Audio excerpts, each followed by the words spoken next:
Hey guys, I've got this 2011 Kia Sorento, and I'm using this car to point out to you the location of the 2 relays and the 2 fuses for the starter. So the first fuse is going to be behind this cover, which we remove by pulling on this piece down to us, let it drop. The importance of this fuse, this is the 7.5 amp fuse, and it provides power from the ignition switch to the starter relays. And this power comes through only when the key is turned to the start position. So this fuse looks pretty good. And keep in mind, this fuse only receives power when the key is in the start position. It's actually a great way to test the ignition switch. You can put a voltmeter or a test light on the exposed metal here and see if it's getting energized when you're attempting to start the car. Now I'm going to put this cover back on. Now we're moving under the hood. This is where we will find the remaining fuse and the 2 relays for the starter.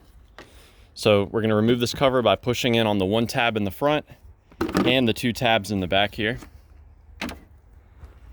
Here is that remaining fuse, that 40 amp J-case fuse. Its role is to provide power to the starter solenoid when the relay energizes, and it also provides power to the ignition switch. You can just remove it with some needle nose, and it is a 40 amp J-case fuse.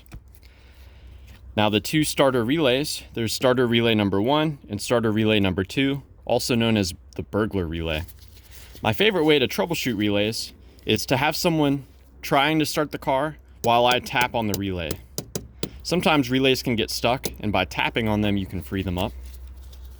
Further troubleshooting beyond that, we can remove the relays and swap them. So here I can pull out my burglar relay and set it aside. And the only other relay that will swap in is my wiper relay here. So I can pop the wiper relay out, put that in its place.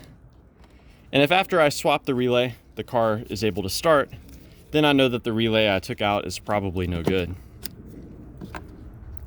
To remove the main starter relay, it helps to remove this other relay that's in the way. From there, you can come in through the side here, and you can kind of pry up at the bottom. You'll want to push from the other side as well. So here we've got the starter 1 relay out as well. And this is the relay that's most likely to fail. So if you swap any relays, I would be swapping this one first. Now with the relays removed, let's talk about the wiring. The role of the burglar relay, or the starter 2 relay, is to take power from the ignition switch, that 7.5 amp fuse that I showed you earlier. It takes power from there and it sends it directly to the main relay, the starter 1 relay. That's if everything's working properly. Now, if the body control module detects that the key you're using to start the car is not legit, then it will trigger this relay, and this relay will no longer send power through it to the main starter relay. So when this relay is working properly, it connects these 2 pins together. This pin receives power from the ignition switch. This pin goes to the main starter circuit. So you yourself can connect these 2 pins together with like a wire or paper clip, just as a troubleshooting step. Now moving on to the main starter relay, it uses the signal from the burglar relay, and it uses a ground from the powertrain control module to complete a circuit where this pin and this pin get connected. Connecting these 2 pins together takes power from our 40 amp fuse here, and it sends that power to the starter itself.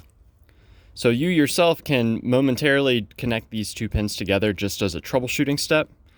When you do connect these 2 together, it should result in the vehicle starting, or at least the engine turning over if you don't have the key installed. Please, if you do that as a test, make sure that the car is in park or neutral with the emergency brake on. So yeah, I hope that this was helpful for you and a good starting point in testing out the starter system on your Kia Sorento. If you have any questions, or more importantly, if you've got any advice, please let me know, and thanks for watching.